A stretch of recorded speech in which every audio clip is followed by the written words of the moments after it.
Oh yeah, Diddy got a podcast.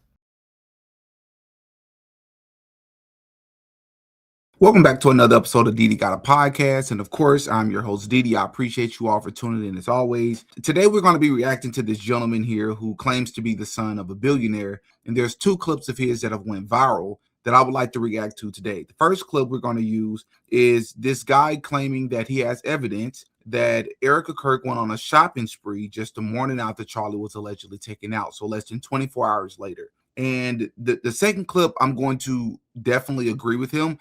But this first clip here, I'm going to use as an example as to why it is that I believe that whoever is on the other side is manufacturing or placing people into the quote unquote Charlie Kirk investigation orbit, purposely putting out information that is verifiably wrong or purposely putting out information that they're choosing not to prove so that you can then have people like Matt Walsh to do what Matt Walsh did just a couple of days ago when that audio leaked of someone trying to procure women on behalf of Jeffrey Epstein that they say sound like, or they say was Erika Kirk. And I believe that it sounds a lot like Erika, but they've since proven that it's actually a girl by the name of Haley. The reason why this is important is because then you can have people like Matt Walsh, who is choosing to ignore all the other evidence, all the other verifiable claims that have been made about Erika. He's choosing to ignore and not speak on any of those. But when this information comes out about some sort of audio that's not Erika, he can then tweet about it on Twitter,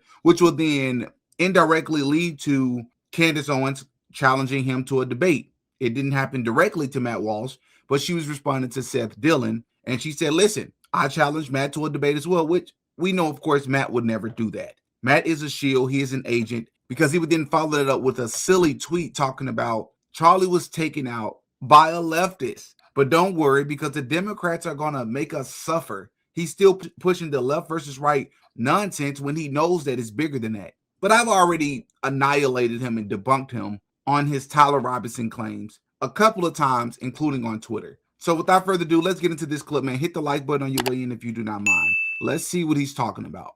So I got an email today from someone that works at Aloe, and they looked up Erika's account, and it appeared that she had spent over $1,000 buying Aloe clothing the day after Charlie was.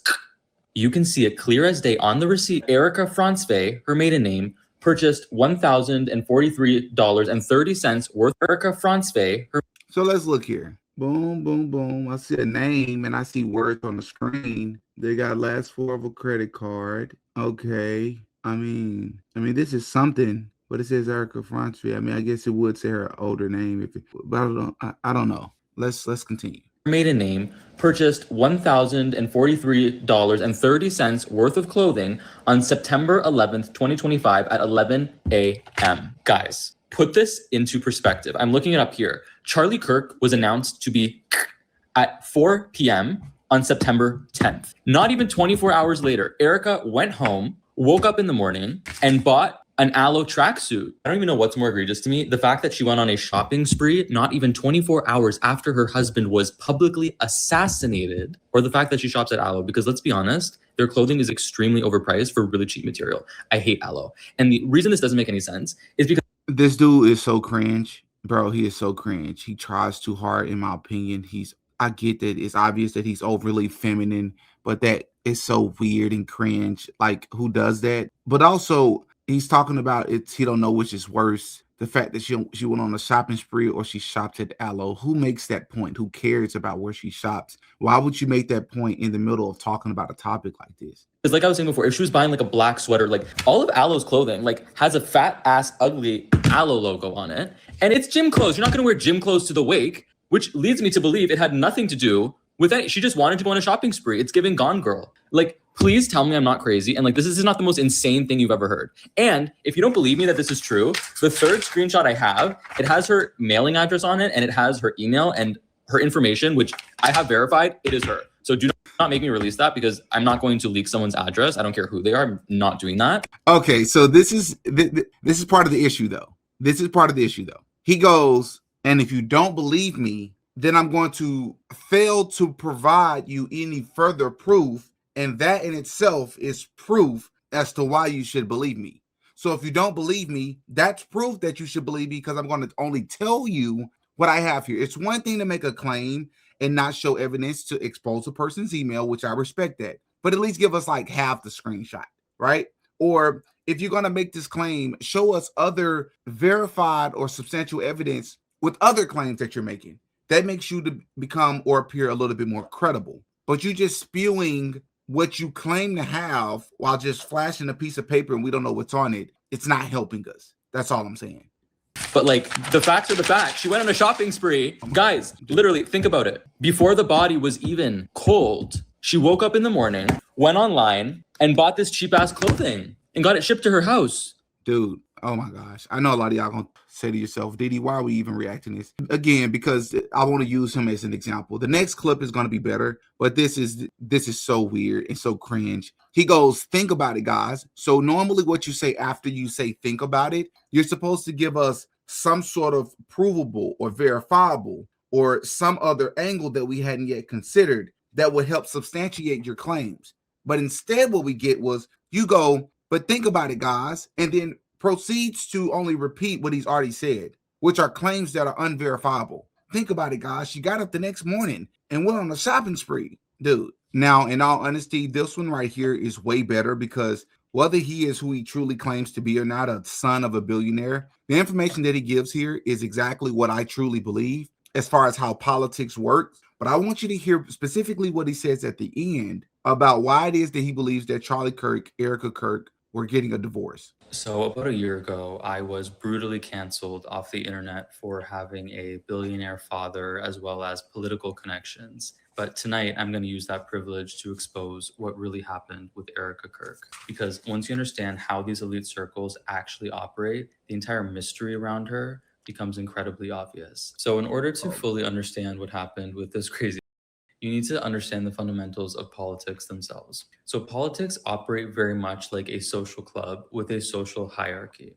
So at the very top, there are the billionaires who write 9-figure checks to the puppet class, also known as politicians, who in return give the billionaire class undying loyalty on the issues that matter to them most. Now, the most important thing for you to drill in your head to really understand the story is that you may look at a President Obama, for example, and think that he is at the top of the social pyramid.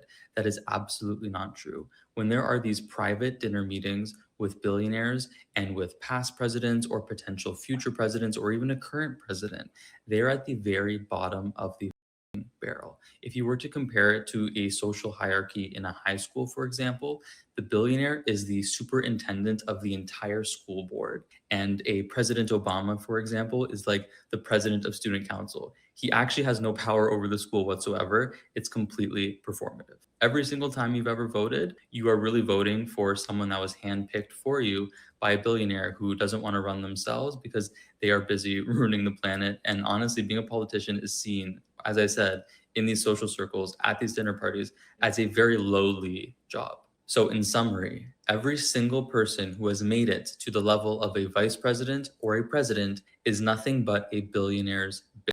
So then this brings us to the fundamentals needed to understand the story of Charlie and Erika Kirk. Everybody knew that Charlie Kirk one day would run to be president, and it was a running comment, a running joke that Erika Kirk would one day be the first lady. This was her life goal, and this was the plan, and the only reason in 2021 she married Charlie Kirk. She did not marry Charlie, she married the trajectory of the presidency and proximity to power, which is what she always wanted. Erika Kirk was never a stay-at-home wife. She was the operator. She hosted the donor dinners, she schmoozed the billionaires, she sealed the checks, and she ran all of the events. This is documented. Charlie was nothing but the face. He was the schmuck, the puppet that went to university to embarrass college kids, to then clip them on social media and raise money for his political campaign disguised as a charity. That's all it ever was. And Erika was the one that upkept and fostered the relationships with the billionaire class. The agreement for them was very simple. Do what you're told, ride the youth wave to the White House, and then become president and first lady of the United States. But things didn't go quite according to plan, because somewhere along the line, Charlie Kirk grew the tiniest little piece of a spine. So in 2024, Charlie began defecting on some issues that were very important to the billionaires that owned him, specifically issues regarding foreign policy. The donors began to panic that their puppet was defecting on the only issue that actually matters to them. So they attempted to appeal to him through the only lever of control they had left, which was his wife. Erika then began pestering Charlie every single night, which put immense strain on their marriage. Support the war, do what you're told, you're ruining everything that we built together. And it actually got to the point where this is documented that a priest had to be called to pray over their collapsing marriage, which I believe detonated the night of September 9th, the night before Charlie was murdered. Erika herself admitted on national television that at 2:30 in the morning, she urged Charlie to sleep alone in their daughter's room so he could rest better before Utah. In the morning, Charlie grabbed his ring and his necklace from the bathroom and left for this huge, very important event without saying goodbye to his wife. It's been reported that shortly before his assassination, he messaged one of his friends saying, "It feels like it's over." A lot of people interpreted this as him talking about his life, but I think it's very obvious he was talking about his marriage. I think the night of September 9th, there was a fight, and Charlie and Erika decided that they would be getting a divorce. Now, I believe the only explanation that makes any sense is around the same time of Charlie messaging his friends that it's over in reference to his marriage. Erika also messaged the donors saying it's over, not only in reference to her marriage to Charlie, but in reference to all hope being lost that he would ever come back to their side politically, because he literally texted other people that he would be leaving the Israel cause. Now, from the donor's perspective, the looming divorce between Charlie and Erika not only could represent the end of Turning Point USA from an optics perspective, would be absolutely catastrophic, but also represents the fact that the very last string on their puppet, which was Erika, is gone. So they had no choice but to do what the mob does when you don't listen to them after you take their money, which is to get rid of you. And we all know what happened next. Conveniently, a 22-year-old from 142 yards away with the best shot in the entire world got rid of Charlie just in time to save Turning Point USA and anoint the new CEO, which is, of course, Erika Kirk. Just in time, right before Charlie was able to announce the divorce or the fact that he was leaving the cause. Nobody in the history of political assassinations has ever acted as bizarre as Erika Kirk. And I think that thing we're all registering as inauthenticity is actually guilt. Not only did Erika Kirk immediately accept the lone gunman narrative that doesn't make any sense for a multitude of reasons, she actually scolded the public for demanding answers and for being skeptical. The only reason she's not demanding answers is because she knows exactly who did it and why. Within 72 hours of the assassination, the domain Vance Kirk 2028 was purchased. Erika immediately sprints to take the throne of her dead husband by becoming CEO of Turning Point USA and publicly forgives the shooter on camera before we can even actually establish if he really was the killer or if he acted alone. Bullshit. And if you believe that, you are a idiot. And just this week, the orange puppet appointed her to sit on the exact same seat on the US Air Force Academy Board that Charlie once had, advising on foreign policy. The very foreign policy that created the emotional turbulence in her marriage with Charlie, leading to a divorce, and also the same foreign policy that ultimately got him killed. 2028 is already written. You can expect to see her name on the VP shortlist. There is a reason they are marketing her as the widow that overcame tragedy, and Erika is finally getting what she married for all along.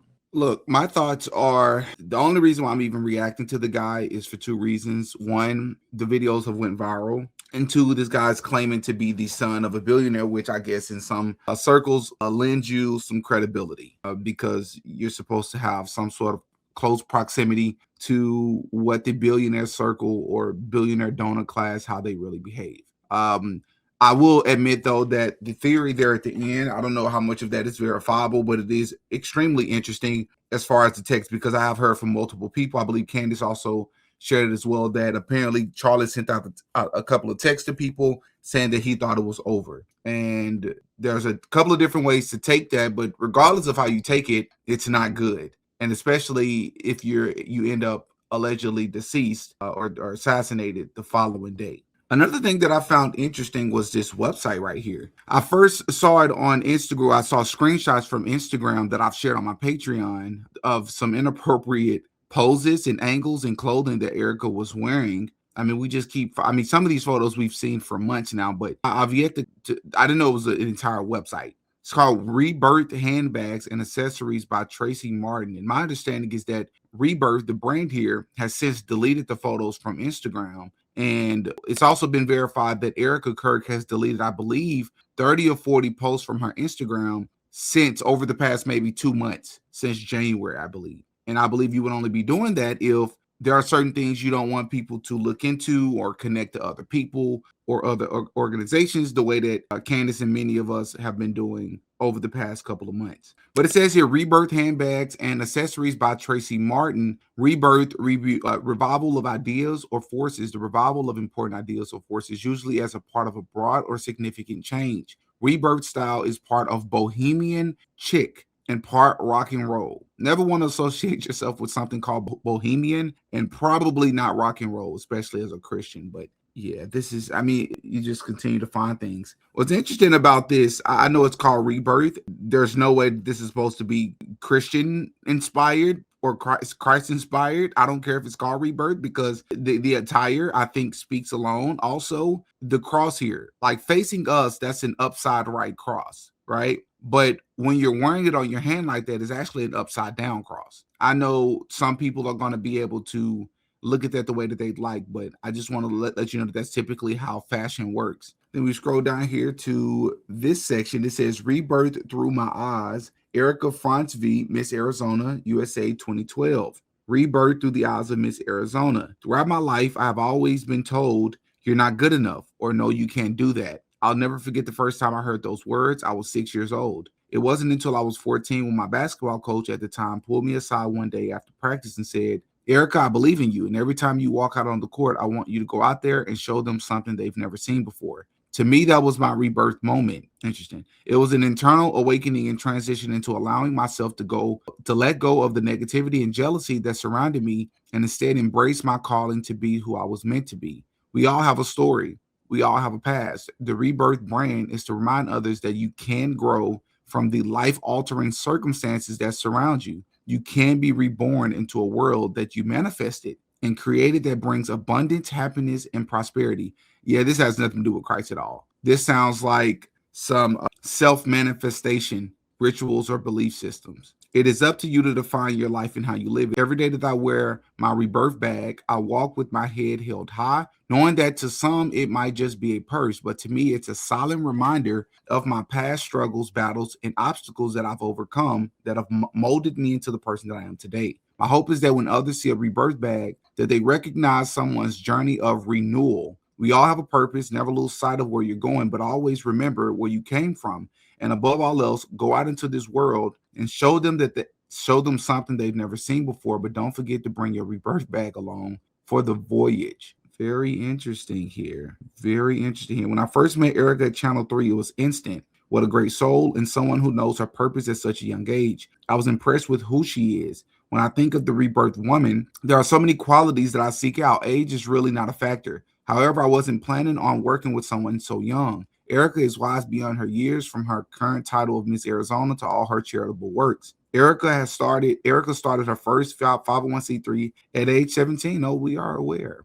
Please visit everydayheroeslikeYou.com. It never ceases to amaze me how giving, beautiful, and inspiring this soul is. I also know she has an amazing mom supporting her all the way. We are all truly blessed and grateful to have Erika in the Rebirth family. Very interesting. I do want to just point out, though, in fairness to Erika, there is a photo of her getting off the plane with JD Vance, I believe, getting off Air Force One. I believe this may have been right before or right after Charlie's funeral, where she, or maybe when she was arrived, I don't remember, but there's a photo of her and JD Vance getting off of Air Force One, and she is wearing sort of this black one piece. To be fair, there is another photo of Erika with Charlie wearing an all black one piece. So I don't know if it's the same fit or not, but I would like to point out that there is proof that she has an outfit that does look similar to this. So do we know if this is what she bought from Alpo or Alo, whatever the company is called? I don't know, but I would like to state that for the record. Let me know what you all think about this. Have you seen the photos from Erika? Do you have any thoughts about it? Do you think it's not that big of a deal since it appears that it was maybe so long ago?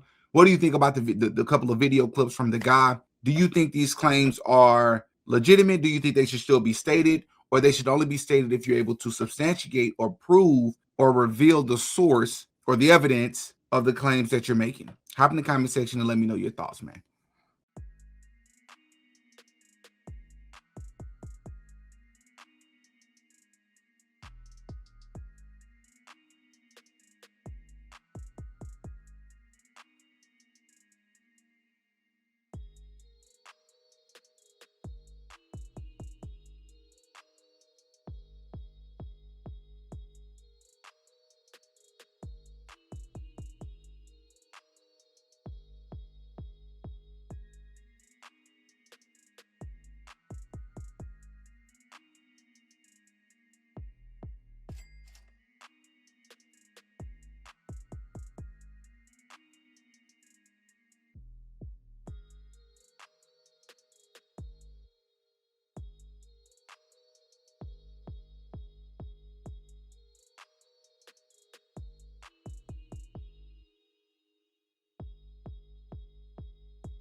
Oh yeah, Didi got a podcast.